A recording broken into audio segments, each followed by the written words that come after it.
اعوذ باللہ من الشیطان الرجیم بسم اللہ الرحمن الرحیم۔ تمام تعریفیں اس پروردگار عالم کے لیے ہے جس کی قبضہ قدرت میں ہماری جان ہیں۔ درود و سلام ہو محمد و آل محمد علیہ الصلاۃ والسلام پر۔ ناظرین اکرام السلام علیکم۔ حاضر خدمت ہے ایک نئے پروگرام مرجعیت، جس کی ہمیں سخت اور بہت سخت ضرورت ہے، اس لیے کہ بہت سے کنفیوژن پیدا ہوتے ہیں ہمارے اور آپ کے ذہنوں میں۔ اس کی وجہ یہ ہے کہ ہماری ایک کم علمی ہے، کیونکہ ہم کتابوں سے بہت دور ہیں۔ لہٰذا اس ضرورت کو محسوس کرتے ہوئے چینل ون نے ایک قدم اٹھایا ہے کہ گھر گھر میں لوگوں تک اس پروگرام کے ذریعے مرجعیت کے بارے میں کچھ بتایا جائے، جس کے ذریعے لوگوں کی آنکھیں کھل جائیں، جو بہتر جانتے ہیں، بہرحال ان کے لیے نہیں، خاص کر ان تمام لوگوں کے لیے جو اسٹوڈنٹ ہیں، جو ہمارے بہن بھائی ہیں چھوٹے، یا وہ لوگ جو نہیں اس کے بارے میں جانتے ہیں۔ تو ذرا غور سے سنیے گا۔ اس ٹاپک کے سلسلے سے جو بھی سوالات اکثر ہمارے اور آپ کے ذہنوں میں پیدا ہوتے ہیں یا جو ہمیں نہیں معلوم ہے، ان تمام سوالوں کے جوابات دینے کے لیے ہماری خوش نصیبی کہ ہمارے ساتھ اسٹوڈیو میں موجود ہیں حجت الاسلام والمسلمین علی جناب مولانا علی عباس خان صاحب، جو کہ المصطفیٰ انٹرنیشنل یونیورسٹی قم ایران سے ہمارے شہر میں تشریف لائیں۔ آئیے استقبال کرتے ہوئے سلام عرض کرتے ہیں۔ وعلیکم السلام ورحمۃ اللہ وبرکاتہ۔ سب سے پہلا سوال ہم آپ کی خدمت میں اس ٹاپک کے سلسلے سے یہ رکھنا چاہیں گے کہ فقہ کی دین میں جگہ کہاں ہے، لیکن اسی کے ساتھ ساتھ یہ بھی کہیں گے کہ تھوڑا سا فقہ یہ ہے کیا چیز جو ہم سنتے ہیں اکثر، اس کو بھی بیان کر کے ہمارے سوال کا جواب دیں۔ اعوذ باللہ من الشیطان الرجیم، بسم اللہ الرحمن الرحیم، الحمد للہ رب العالمین، وصلی اللہ علی محمد واہل بیتہ الطیبین الطاہرین۔ سب سے پہلے میں چینل ون کا اور خداوند متعال کا شکر ادا کرتا ہوں کہ بہرحال اس نے توفیق دی کہ یہ پروگرام ہم اپنے جوانوں تک اور اپنی پبلک تک اور اپنی عوام تک پہنچا سکیں، کیونکہ بہرحال ایک اہم ٹاپک ہے اور ضروری ہے کہ اس کو صحیح سے سمجھا جائے، اس پہ غور کیا جائے، کیونکہ بہت سے مسائل جو ہمارے معاشرے میں آتے ہیں اس کی وجہ یہ کہ ہم بات کو صحیح سے نہیں سمجھے ہیں، ہم نے اس کے اوپر غور نہیں کیا ہے، اپنے عقل کے دروازوں کو نہیں کھولا ہے۔ فقہ کے حوالے سے اگر دیکھا جائے کہ فقہ کی دین میں جگہ کہاں پر ہے، فقہ کا دین سے کوئی رابطہ ہے بھی یا نہیں ہے، کیا معنی ہے اس کا، اور خود فقہ مطلب کیا ہے اس کا۔ سب سے پہلے میں دین میں اس کی جگہ کو بیان کرتا ہوں، اسی کے ذیل میں انشاءاللہ معنی بھی آ جائے گا۔ دیکھیے، علماء دین مبین اسلام کو 3 شعبوں میں آ کے ڈیوائیڈ کرتے ہیں، 3 پارٹ۔ اس کی وجہ یہ ہے کہ خداوند متعال نے انسان کو 3 خصوصیتیں دی ہیں۔ سب سے پہلی خصوصیت جو مرکزیت رکھتی ہے اور اصل ہے انسان کے اندر، وہ ہے اس کی سوچ، اس کی تھنکنگ، اس کا عقیدہ جو عقل کے ذریعے سے بنتا ہے۔ صحیح۔ انسان اپنے عقل سے آ کے فیصلہ لیتا ہے، غور کرتا ہے، ایک بات کو سمجھتا ہے کہ ہاں بالکل صحیح بات ہے، خدا ہے، خدا ایک ہے، خدا کے اندر تمام اچھی صفات ہیں، کوئی بری صفت نہیں ہے۔ اچھا۔ ان تمام باتوں کو آ کے وہ سوچتا ہے اور اپنا ایک عقیدہ آ کے بنا لیتا ہے، ٹھیک ہے، کہ جس کا اس ربط ہوا کس سے، وہ انسان کی سوچ سے۔ دوسرا شعبہ اور جو دوسرا اینگل انسان کے اندر نظر آتا ہے وہ ہے انسان کا عمل، کام جو بھی وہ کر رہا ہے۔ اسی لیے آپ دیکھیں انسان کے عمل میں اور اس کے عقیدے میں بہت گہرا رابطہ ہے، جیسا عقیدہ ویسا عمل ہے۔ صحیح۔ بھائی جو اس بات کو نہیں مانتا کہ ہمیں بتوں کی عبادت کرنا ہے، وہ کبھی وہاں سجدہ بھی نہیں کرتا، یہ عمل آپ اس کو سے نہیں دیکھیں گے، کیونکہ عقیدہ ہے۔ جس کا عقیدہ یہ ہے کہ اہل بیت پہ رونا اچھی چیز ہے، عملاً وہ اس کام کو کرتا ہے، لیکن اگر کس کا عقیدہ یہ نہیں ہے، وہ اس کام کو نہیں کرتا۔ لہٰذا اگر ہم کسی سے کوئی کام کروانا چاہ رہے ہیں تو پہلے آ کے اس کی سوچ کو بدلتے ہیں کہ آپ یہ کام جو نہیں کر رہے ہیں، یہ کام اچھا ہے، اس کام کے اندر یہ فائدے ہیں، اس کو کرنے کی وجہ سے آپ کو یہ فائدہ حاصل ہوگا، تو پہلے اس کی سوچ بدلتی ہے، تب وہ آ کے وہ کام کرتا ہے۔ ٹھیک، سوچ تب بدلے گی جب معلومات ہو، بہرحال تو پہلی ہو گئی سوچ انسان کی، عقل اور اس کا عقیدہ، دوسرا اس کا عمل، جی تیسرا اینگل کیا ہے؟ تیسرا اینگل خود انسان کا کردار ہے، جیسا عمل ہوتا ہے ویسا اس کا کردار بنتا ہے۔ صحیح، یہ تو ممکن ہی نہیں ہے کہ انسان کا عمل برا ہو کردار اچھا بن جائے، نہیں ہو سکتا۔ نہیں ہو سکتا کہ جیسا آپ کا عمل ہے ویسا کردار بنے گا نا۔ اگر آپ کے اندر عمل کے اعتبار سے یہ ہے کہ آپ ایک بخشش کرنے والے انسان ہیں، تو کردار کے حوالے سے آپ کریم کہلائیں گے، آپ رحیم کہلائیں گے۔ صحیح، اگر عمل کے اعتبار سے یہ ہے کہ آپ لوگوں سے بہت اچھی طرح سے ملتے ہیں، صحیح سے ملتے ہیں، خوش اخلاقی کے ساتھ ملتے ہیں، تو آپ کو ایک بااخلاق انسان کہا جائے گا، یہ کردار آپ کے اندر سمجھا جائے گا۔ تو دیکھیں یہ 3 شعبے ہوئے، پہلا انسان کی فکر، دوسرا انسان کا عمل، تیسرا انسان کا کردار۔ جی سوال یہ ہے کہ دین کس طرح سے ان تینوں شعبوں کو آگے گائیڈ کرتا ہے، ایک کو کرتا ہے، 2 کو کرتا ہے، تینوں کو کرتا ہے۔ جب ہم کہتے ہیں کہ الیوم اکملت لکم دینکم واتممت علیکم نعمتی ورضیت لکم الاسلام دینا، خداوند متعال جب یہ اعلان کر رہا ہے کہ ہم نے دین کو کامل کر دیا، جی ہاں، ان الدین عند اللہ الاسلام، خداوند متعال فقط ایک ہی دین کو قبول کرتا ہے جو کہ دین اسلام ہے۔ جی تو اب ہمیں دیکھنا یہ ہے کہ اسلام نے ہر ایک شعبے کے لیے ہمیں کیا بتایا ہے، کیا سکھایا ہے۔ صحیح، وہ باتیں جو ہمارے عقیدے کو آ کے صحیح کرتی ہیں، ہماری سوچ کو آ کے صحیح کرتی ہیں، ہمارے سوچنے کے طور و طریقے کو آ کے معتبر بناتی ہیں اور صحیح بناتی ہیں، اس کو کہا جاتا ہے اصول دین۔ جی اسی لیے آپ دیکھ لیے اصول دین کی جو باتیں ہیں ان کو عقل کی کسوٹی کے اوپر آ کے اتارا جاتا ہے۔ اگر کوئی روایت آ کے ہم سے یہ کہے کہ خداوند متعال ایک نہیں ہے 2 ہے، آپ مانیں گے؟ نہیں، نہیں مانیں گے؟ نہیں مانیں گے۔ کیوں؟ روایت کہہ رہی ہے 2 کام میں سے کوئی ایک کرنا پڑے گا، یا تو آپ کو روایت کا کوئی صحیح معنی کرنا پڑے گا، صحیح، یا آ کے آپ کہیں گے کہ روایت غلط ہے۔ کیوں؟ کیونکہ ہمارے پاس ایک عقلی قانون ہے، وہ یہ ہے کہ خدا ایک ہے، 2 نہیں ہو سکتا۔ نہیں ہو سکتا۔ اسی لیے آپ آئیے آیات میں اور جگہ پہ دیکھیے، قرآن کی آیت چلا رہی ہے ید اللہ فوق ایدیہم، خدا کا، ابھی جو آیت کا سیدھا سیدھا ترجمہ میں ترجمہ کر رہا ہوں، خدا کا ہاتھ تمام ہاتھوں کے اوپر ہے، خدا کا ہاتھ، خدا کا ہاتھ۔ لیکن ہم جب آ کے عقلی اعتبار سے سوچتے ہیں تو ہمیں پتہ لگتا ہے کہ خدا جسم اور جسمانیات سے مبرہ ہے۔ یہ جسم اور جسمانیات تو ہم لوگوں کے لیے ہے، خداوند متعال مجبور نہیں ہے، محتاج نہیں ہے اس کا ہاتھ ہو تو کام کرے۔ صحیح، اب ہمارے سامنے ایک آیت ہے اور ایک عقیدہ ہے، ایک آیت ہے اور ایک سوچ ہے، ایک آیت ہے اور ایک قانون ہے۔ جی جب اس میں آپس میں ٹکراؤ ہوتا ہے تو ہم کبھی اس عقلی قانون کو نہیں آ کے بدل دیتے ہیں کہ ٹھیک ہے اس آیت کی وجہ سے ہم کہتے ہیں خدا کا ہاتھ ہے، نہیں، کیونکہ ایک بہت بڑی مشکل اور کھڑی ہو جائے گی، خدا محتاج ہو جائے گا۔ ہاں، اور کیا، بھائی لہٰذا ہم آ کے آیت کا معنی صحیح کرتے ہیں، تعویل کرتے ہیں، کہتے ہیں بھائی یہاں پر ہاتھ سے مراد قدرت ہے، ہاتھ سے مراد طاقت ہے، کیونکہ ہاتھ طاقت کی نشانی ہے، ہاتھ قدرت کی نشانی ہے۔ تو خداوند متعال نے جو لفظ ید، لفظ ہاتھ لا کے رکھا ہے، اس سے مراد کیا ہے؟ طاقت ہے۔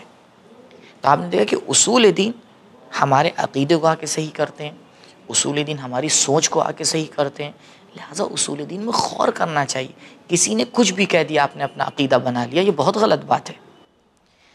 دوسرا حصہ جو ہے وہ آپ کا عمل ہے۔ جی عمل کو سدھارنے کے لیے کیا ہونا چاہیے؟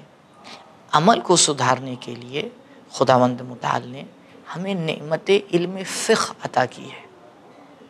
علم فقہ کا کام کیا ہے؟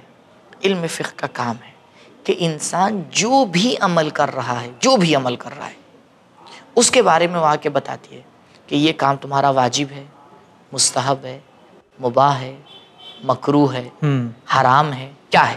صحیح، آپ دیکھیے، آپ جو بھی فعل اختیاری، یعنی اپنے اختیار سے جو بھی آپ کام کریں، فقہ میں اس کا جواب موجود ہے۔ ابھی آپ مجھے دیکھ رہے ہیں، فقیہ آپ کو آ کے بتائے گا کہ آپ کا دیکھنا مجھے واجب ہے، مباح ہے، مکروہ ہے، مستحب ہے، حرام ہے۔ میں بول رہا ہوں، جی فقیہ آ کے بتائے گا کہ بھائی جناب آپ کا بولنا واجب ہے، مباح ہے، مستحب ہے، مکروہ ہے، حرام ہے۔ بولنا ہے، لیکن اگر اس بولنے کے ذریعے سے کسی انسان کی جان بچ رہی ہے تو بولنا واجب ہے۔ اگر بولنے کی وجہ سے کسی مومن کی جان جا رہی ہے تو بولنا حرام ہے، اگر بولنا ذکر الہی ہے تو مستحب ہے، اگر بولنے کی وجہ سے کسی کو آزار اور اذیت ہو رہی ہے تو یا حرام ہے یا مکروہ ہے۔ تو دیکھ رہے ہیں، اب بولنا ہے صحیح، لیکن الگ الگ کنڈیشن ہے اس کی، اس کو کون آ کے بتائے گا؟ آپ خود سمجھیں گے۔ اگر آپ خود سمجھتے ہوتے تو آپ عام انسان نہ ہوتے، آپ بھی بہت بڑے عالم ہوتے۔ کیا کہنا، صحیح۔ تو یہ فقہ کی ذمہ داری ہے کہ وہ آ کے بتائے کہ آپ کا کون سا عمل کس طرح سے ہے، کیا آپ کر سکتے ہیں، کیا آپ نہیں کر سکتے ہیں، کیونکہ خداوند متعال نے آپ کو خلق کرنے کے بعد دین کے دائرے میں آ کے محدود کر دیا ہے۔ تم آزاد ہو لیکن دین کے دائرے کے اندر، صحیح، یعنی تم سب کچھ کرنا لیکن دین کے دائرے میں رہ کے کرنا۔ اگر باہر نکل جاؤ گے تو یا ایھا الذین آمنوا سے باہر ہو جاؤ گے۔ صحیح، تیسری چیز ہے انسان کا کردار۔ انسان کو کے کردار کو بنانے کے لیے علماء نے آ کے علم اخلاق کو رکھا ہے۔ علم اخلاق میں آپ سے بتایا جاتا ہے صبر کیسے کیا جاتا ہے، توکل کیسے کیا جاتا ہے۔ خداوند متعال کی صفات کو اگر آپ سمجھ رہے ہیں تو اسی کے سائے میں جو اچھی صفات ہیں، اگر آپ کو کریم بننا ہے اور آپ کو متقی بننا ہے، آپ کو پرہیزگار بننا ہے، یہ تمام صفات اور تمام گفتگو کہاں ہوتی ہے؟ علم اخلاق میں ہوتی ہے۔ صحیح، اب غور کریں، ان تینوں کے اندر ایک رابطہ ہے، ایسا نہیں یہ تینوں شعبے ایک دوسرے سے الگ ہیں۔ جب تک انسان اپنا عقیدہ نہیں سدھارتا، ٹھیک، عمل نہیں سدھر سکتا، جی، ممکن نہیں ہے، نہیں، صحیح ہو ہی بات، نہیں سکتا۔ وہ انسان جو نماز پہ عقیدہ نہیں رکھتا وہ نماز پڑھے گا، نہیں پڑے گا، پہلے اس کو عقیدہ بنانا پڑے گا کہ نماز اچھی چیز ہے، نماز ہماری کمال کے لیے بھیجی گئی ہے، نماز ہماری ترقی کے لیے بھیجی گئی ہے۔ اور جب تک انسان کا عمل نہیں سدھرتا، انسان کا کردار اور انسان کی صفات نہیں بنتی ہیں۔ بے شک، بے شک، علم فقہ ان تینوں کے مجموعے کا نام ہے دین۔ دین یعنی کیا؟ دین یعنی اصول دین، فروع دین، اخلاق۔ دین یعنی ایک لائن میں ولادت سے پہلے سے لے کر مرنے کے بعد تک کا زندگی کا شیڈیول، یہ ہے دین۔ یہ ہے دین، اس دین میں سینٹر میں علم فقہ ہے، مرکزیت رکھتا ہے، مرکزیت رکھتا ہے، جی، کیونکہ اس سے پہلے اصول دین ہے، اس کے بعد اخلاق ہے۔ یعنی اگر آپ علم فقہ کو بیچ سے نکال دیں گے تو علم اخلاق کا علم عقائد سے رابطہ نہیں ہو سکتا، صحیح، ہے نا؟ تو یہ جگہ ہے علم فقہ کی دین میں۔ تو اگر آپ دین میں دیکھیں تو علم فقہ بالکل بیچ میں آتا ہے۔ یعنی کیا؟ یعنی ایک طرف سے آ کے انسان کے عقیدے کے اعتبار سے آ کے عمل کو صحیح کرتا ہے، جی، دوسری طرف سے آ کے عمل کے ذریعے سے انسان کے کردار کو آ کے بناتا ہے۔ سبحان اللہ، لہٰذا یہ ایک زنجیر ہے۔ اور دیکھیں یہ بہت بڑی غلطی ہم لوگ کرتے ہیں، وہ یہ ہے کہ دین کے ایک حصے کو لے لیتے ہیں، ایک حصے کو چھوڑ دیتے ہیں۔ گویا ایک پیڑ سے چل رہے ہیں، ہاں، خداوند متعال ناقص دین کو قبول نہیں کرتا ہے کہ جہاں آپ کی مرضی ہوئی آپ نے لے لیا، جہاں آپ کو سختی کا احساس ہوا آپ نے چھوڑ دیا۔ بعض لوگ ایک دم اصول دین کے اوپر اتنی تاکید سے آ کے لگ جاتے ہیں کہ فروع دین کو بھول جاتے ہیں، اخلاق کو بھول جاتے ہیں۔ صحیح، اور کچھ لوگ اتنا زیادہ اخلاق اور فروع دین سے آ کے لگ جاتے ہیں کہ اصول دین کو بھول جاتے ہیں۔ کوئی آپ کو معاشرے میں ملے گا سب کچھ عقیدہ ہے، عمل کچھ نہیں ہے۔ کوئی آپ کو معاشرے میں ملے گا سب کچھ عمل ہے، عقیدہ کچھ نہیں ہے۔ نہیں، نہ افراط نہ تفریط، بلکہ حد وسط، بیلنس ہونا چاہیے، بیلنس۔ جی، اصول دین کو بھی لے کے چلیے، فروع دین کو بھی لے کے چلیے، اور اخلاق کو بھی لے کے چلیے۔ اب یہاں سے تھوڑا بہت شاید ہمارے ناظرین اس بات کو سمجھ گئے ہوں کہ علم فقہ کسے کہتے ہیں۔ بالکل سمجھ گئے۔ علم فقہ کو اگر ہم آ کے گرامر اور ڈکشنری میں آ کے دیکھیں تو فقہ کا معنی ہوتا ہے سمجھنا۔ فقہ یعنی سمجھنا، بہت غور اور فکر کے ساتھ صحیح سے سمجھنا۔ علم فقہ وہ علم ہے کہ آپ جو کام کر رہے ہیں، آپ جو عمل کر رہے ہیں، اس کی ذمہ داریوں کو آ کے بتاتا ہے کہ بھئی آپ کو یہ کام کیسے کرنا ہے۔ دیکھیے ایک بہت آسان سا میں اگزامپل دوں۔ اگر آپ معاملات میں، تجارت میں، آپ تجارت کرنے چلتے ہیں، ٹھیک ہے، یہ بتائیے ہر طرح کا معاملہ صحیح ہے؟ نہیں، انسان سمجھتا ہے کہ ہر معاملہ صحیح نہیں ہو سکتا، جیسے چاہیے خرید لیے، جیسے چاہیے بیچ دیجئے، جیسے چاہیے سامنے والے سے پیسے نکال لیجئے، ایسا تو نہیں ہوگا نا۔ سب سے آسان ہے اگر شراب آ جائے تو، ہاں بھائی بیچ سکتے ہیں، بہت سی چیزیں آپ بیچ نہیں سکتے، خرید نہیں سکتے، جی، کون بتائے گا آپ کو؟ کیا آیات اور روایت سے آپ سمجھ سکتے ہیں؟ اگر آیات اور روایت سے اتنا آسانی ہوتا سمجھنا تو کوئی معاملہ ہی کوئی مشکل ہی نہیں ہوتی. صحیح. انشاءاللہ پروگرام اگر آگے چلے گا تو میں بیان کروں گا کہ ممکن نہیں ہے عام انسان کے لیے کہ آیات اور روایات سے وہ اپنی ذمہ داریوں کو نکال پائے. فقیہ آ کے یہ کام کرتا ہے. دیکھیے فقیہ ہمارا کام کر رہا ہے, ہمیں دین پر عمل کرنا ہے, ہمیں فقہ پر عمل ہم کرنا پہ ہے. احسان کر رہا ہے. وہ آتا ہے تمہاری ذمہ داریوں کو قرآن اور روایات سے نکال کے تمہیں بتاتا ہے. یہ رسالہ عملیہ اگر ہم ناظرین نے آج تک نہیں دیکھا ہے تو ایک بار جا کے دیکھیں. توضیح المسائل جس کے اندر مسئلوں کو بیان کیا جاتا ہے. جی. جب آپ جائیں گے تو اس کے پہلے ہی پیج میں اوپر ایک مہر لگی ہوتی ہے. اچھا. اس مہر کے ساتھ ہی ایک جملہ لکھا ہوتا ہے. جملہ یہ ہوتا ہے کہ عمل کرنا اس رسالے کے اوپر آپ کو خدا کے سامنے بری و ذمہ کر دے گا. یعنی کیا؟ یعنی کل آپ کو کچھ نہیں کہنا ہے.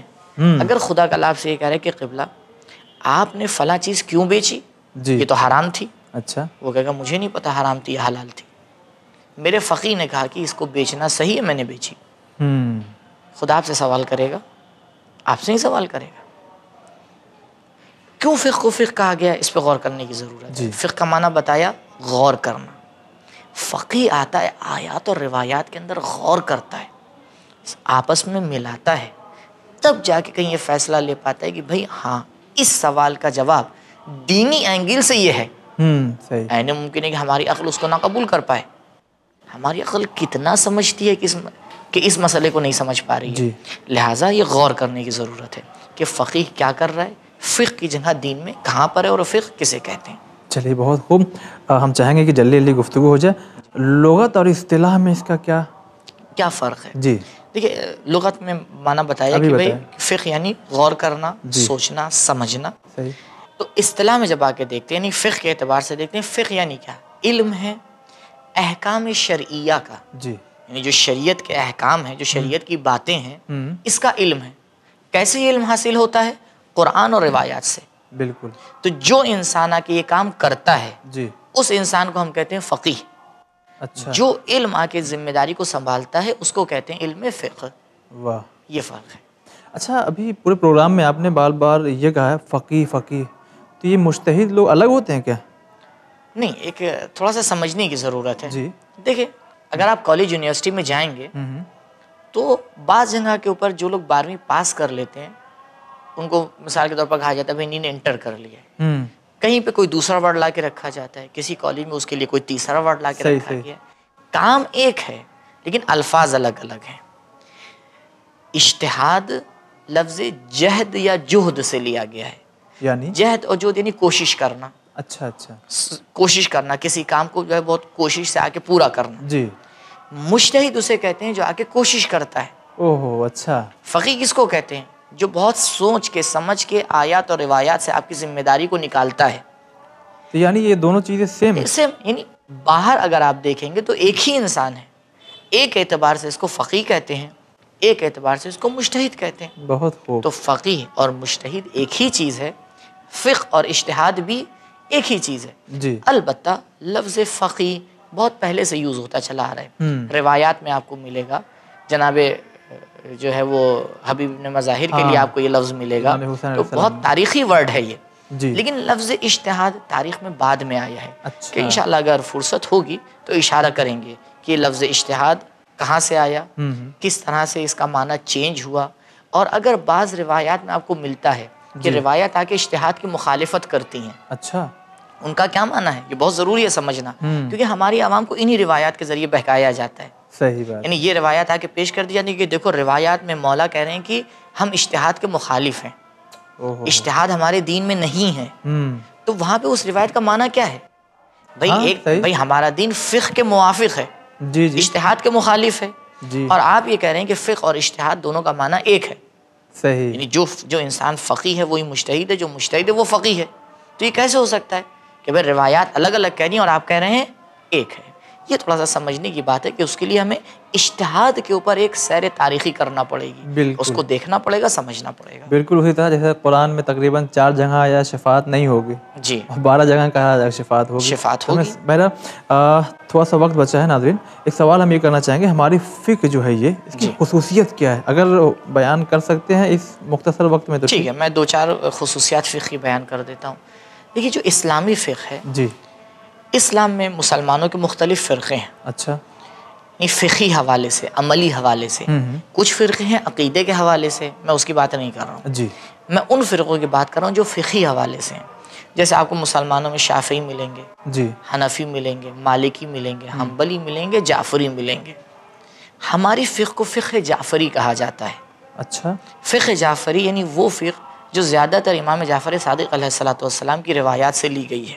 ٹھیک ہے. تو زیادہ تر آپ کو جو فقہ میں روایات ملیں گی وہ 5ویں امام اور 6ٹھے امام سے ہیں. ہاں بالکل. لہٰذا ہماری فقہ کو فقہ جعفری کہتے ہیں.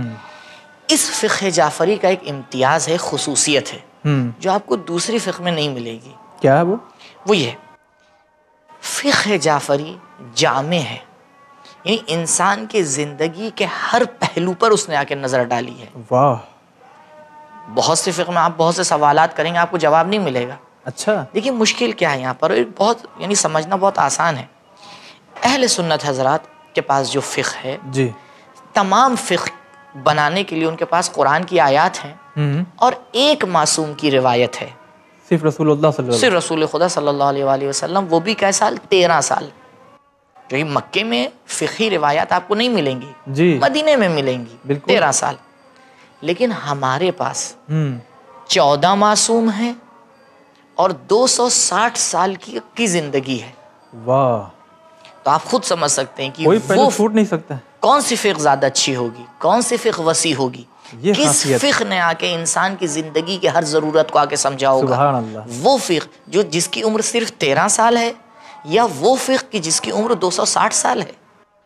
یعنی جس زمانے میں ہم ابھی معصوم کے زمانے میں جی رہے ہیں، جی. اہل سنت حضرات کا معصوم کا زمانہ ختم ہو چکا ہے. ہاں کب کا؟ بھائی سن 11 ہجری میں معصوم کا زمانہ ختم ہو گیا. صحیح. لیکن ہم معصوم کے زمانے میں جی رہے ہیں. ہمارے پاس معصوم ہے، مولا کائنات علیہ السلام ہے، جناب زہرا سلام اللہ علیہ، امام حسن ہے، امام حسین ہے. یہ سلسلہ چلتا چلا آتا ہے یہاں تک کہ امام عسکری علیہ السلام کی شہادت ہوتی ہے. جی. یہ 260 سال ہمارے پاس سب معصوم ہیں.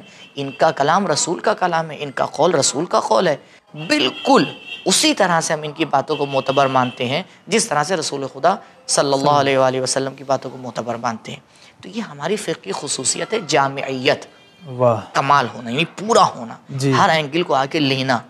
لہٰذا آپ دیکھیں گے کہ بہت سے لوگ اس بات کو مانتے ہیں کہ جو جامعیت اور جو تکامل فقہ جعفری میں ہے، فقہ شیعہ میں ہے، دوسری جگہ آپ کو نہیں ملے گا. بالکل آپ نے صحیح فرمایا. جی. ایک اور خصوصیت پر اشارہ کر دوں، اگر تشریح نہیں ہو پائے گی تو انشاءاللہ اگلے پروگرام میں کریں گے. فقہ جعفری اور فقہ تشیع عقل کی کسوٹی پہ بہت آسانی سے اترتی ہے. ٹھیک ہے. بھئی آپ کے مسائل زندگی ہیں نا، آپ سے کہا جاتا ہے یہ کریے یہ نہ کریے. انسان کے ذہن میں سوال اٹھتا ہے کیوں کریں کیوں نہ کریں. سب سے پہلا سوال. پہلا البتہ گرچہ ہو سکتا ہے بعض جگہ جو ہے آپ کے پاس اس کے پیچھے جو لاجک ہے وہ نہ پتہ ہو آپ کو. صحیح. کہ بہرحال خدا کا دین ہے، خدا کا قانون ہے، اس نے آ کے واجب کر دیا تو واجب، اس نے حرام کر دیا تو حرام. جی. لیکن اگر ہم عقل کی کسوٹی کے اوپر اتارنا چاہیں گے، فقہ جعفری جتنا اترتی ہے دوسری فقہ نہیں اترتی. مثالیں موجود ہیں. جی. مثالیں موجود ہیں زندگی کے اندر. آپ ہمارے فتوے اٹھا کے دیکھ لیجئے، اہل سنت کے فتوے اٹھا کے دیکھ لیجئے، بہت آسانی سے آپ کو سمجھ میں آ جائے گا کہ کون سا فتویٰ عقل کے قانون سے زیادہ نزدیک ہے. سبحان اللہ. یہ خصوصیت ہے فقہ جعفری کی جو آپ کو دوسری جگہ نہیں ملے گی. تو لہٰذا ہمیں غور کرنا چاہیے کہ خداوند متعال نے ہمیں کتنی عظیم نعمت دی ہے بالکل، کہ جس کو ہم بہت آسانی سے چھوڑ کے آگے بڑھ جاتے ہیں. چلیے ناظرین، وقت محدود ہمارے درمیان سے گزر گیا اور بالکل یہی بات میں کہنے جا رہا تھا جو آپ نے لاسٹ میں کہا کہ یہ ایک عظیم نعمت ہے. عظیم نعمت اور ہے. ہمیں ناظرین اس کا شکرانہ ادا کرنا چاہیے. اور شکرانہ ادا کرنا یعنی ہمیں حاصل کرنا چاہیے، ہمیں خود نالج رکھنا چاہیے، پڑھنا لکھنا چاہیے. یہ بدنصیبی ہماری الگ ہے کہ ہم کتابوں سے اور علماء سے دور ہو گئے. خدا سے اسی مقام پہ دعا گو ہیں کہ ہم علماء سے بھی قریب رہیں، ان کی باتوں کو بھی مانیں اور کتابوں کو بھی اپنے سینے سے لگائے رہیں. ان تمام پیغاموں کے ساتھ ہم چاہیں گے آپ سے اجازت، لیکن انشاءاللہ کل پھر حاضر ہوں گے اور اس کے بعد کی جو گفتگو، جو بہت ہی عظیم گفتگو ہے، اسے آپ تک پہنچائیں گے. تو آپ دیکھنا نہ بھولیے گا. فی الحال آپ دیکھتے رہیے چینل ون. خدا حافظ.